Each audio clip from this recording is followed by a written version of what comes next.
Om Shri Sai Nathaya Namaha. Chapter 49. Stories of Hari Kanoba, Somadev Swami and Nanasaheb Chandorkar. Preliminary. The Vedas and the Puranas cannot sufficiently praise or describe Brahma or Sadguru. Then how can we, who are ignorant, describe our Sadguru Shri Sai Baba? We think that it is better for us to keep quiet in this matter. In reality, the observance of the vow of silence is the best way of praising the Sadguru. But the good qualities of Sai Baba make us forget our vow of silence and inspire us to open our mouth. Good dishes taste flat if there be no company of friends and relations to partake of the dishes with us.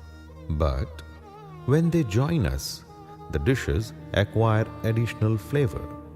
The same is the case with the Sai Leelamrit, the nectar in the form of Sai Leelas. This nectar we cannot partake alone. Friends and brothers have to join us.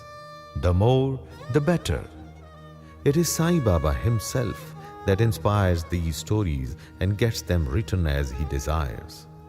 Our duty is to surrender completely to him and meditate on him.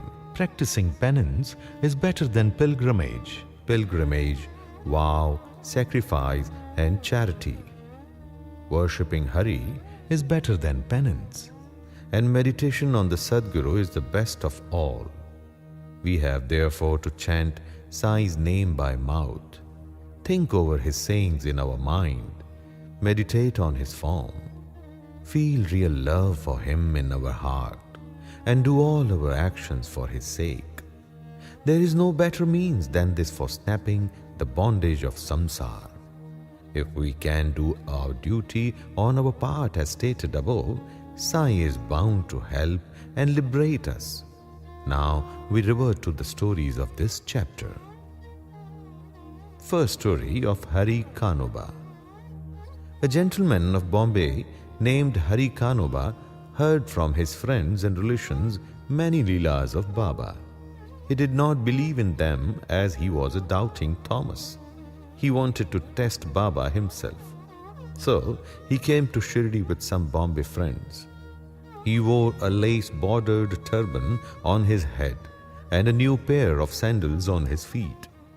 Seeing Baba from a distance, he thought of going to him and prostrating himself before him. He did not know what to do with these new sandals.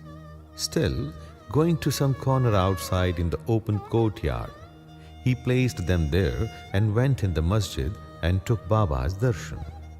He made a reverential bow to Baba, took udi and prasad from Baba and returned.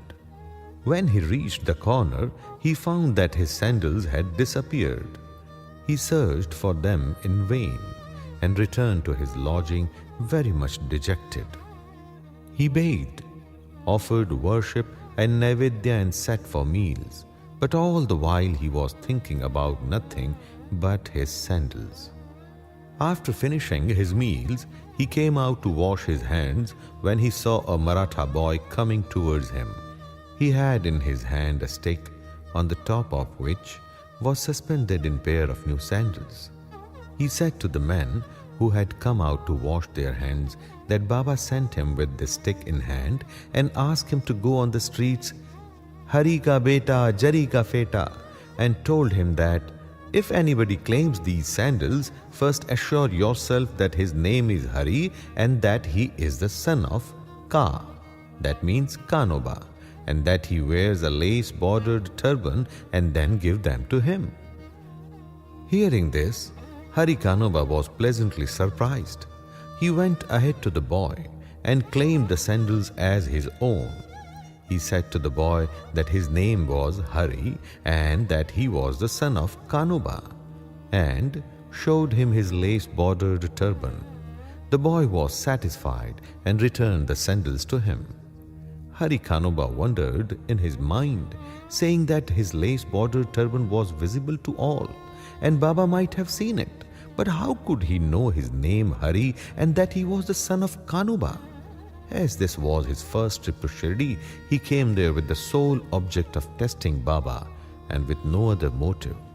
He came to know by this incident that Baba was a great Satpurusha. He got what he wanted and returned home well pleased.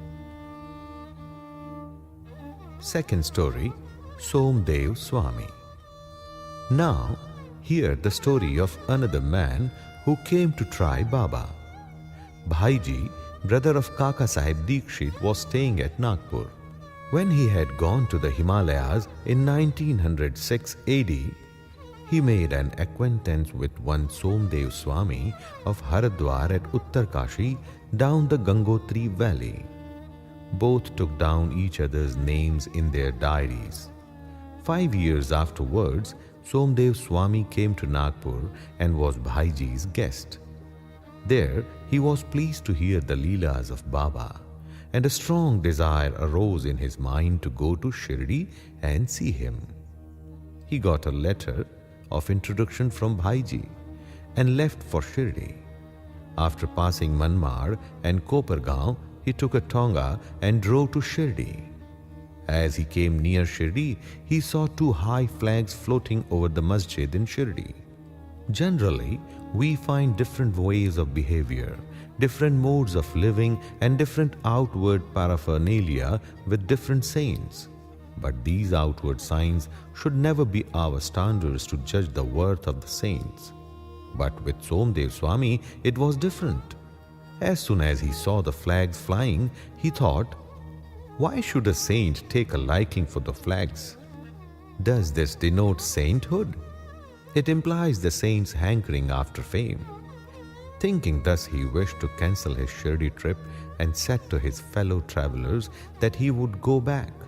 They said to him, "Then why did you come so long? If your mind gets restless by the sight of the flags, how much more agitated would you be on seeing in Shirdi the Ratha, the palanquin, the horse, and all other paraphernalia in Shirdi?"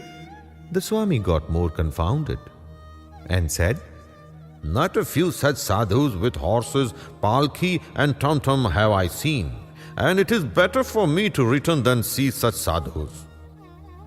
Saying this, he started to return. The fellow travelers pressed him not to do so, but to proceed. They asked him to stop his crooked way of thinking and told him that the sadhu, that means Baba, did not care a bit for the flags and other paraphernalia, nor for fame. It was the people, his devotees, who kept up all this paraphernalia out of love and devotion to him. Finally, he was persuaded to continue his journey, go to Shirdi and see Baba. When he went and saw Baba from the courtyard, he melted inside. His eyes were full of tears. His throat was choked, and all his evil and crooked thoughts vanished. He remembered his Guru saying that is our abode and place of rest, where the mind is most pleased and charmed. He wished to roll himself in the dust of Baba's feet, and when he approached Baba, the latter got wild and cried aloud, "Let all our humbug be with us. You go back to your home. Beware if you come back to this masjid. Why take the darshan of one who flies a flag over the masjid? Is this a sign of sainthood? Remain here not a moment." The Swami was taken aback by surprise. He realized that Baba read his heart and spoke it out. How omniscient he was! He knew that he was least intelligent and that Baba was noble and pure. He saw Baba embracing somebody, touching someone with his hand, comforting others, staring kindly at some, laughing at others, giving Udi Prasad to some, and thus pleasing and satisfying all. Why should he alone be dealt with so harshly? Thinking seriously, he came to realize that Baba's conduct responded exactly to his inner thought, and that he should take a lesson from this and improve. And that Baba's wrath was a blessing in disguise. It is needless to say that later on his faith in Baba was confirmed and he became a staunch devotee of Baba. Now let's hear the Nanasaheb Chandorkar story. Hemar Pant concludes this chapter with a story of Nanasaheb Chandorkar. When Nanasaheb was once sitting in the masjid with Malsapati and others, a Mohammedan gentleman from Bijapur came with his family to see Baba. Seeing Gosha means wheeled ladies with him, Nanasaheb wanted to go away, but Baba prevented him from doing so. The ladies came and took the darshan of Baba. When one of the ladies removed her veil in saluting Baba's feet and then resumed it again, Nanasaheb, who saw her face, was so much smitten with her rare beauty that he wished to see her face again. Knowing Nana's restlessness of mind, Baba spoke to him after the lady had left the place. Nana, why are you getting agitated in vain? Let the senses do their allotted work or duty. We should not meddle with their work. God has created this beautiful world, and it is our duty to appreciate its beauty. The mind will get steady and calm slowly and gradually. When the front door was open, why go by the back one? When the heart is pure, there is no difficulty whatsoever.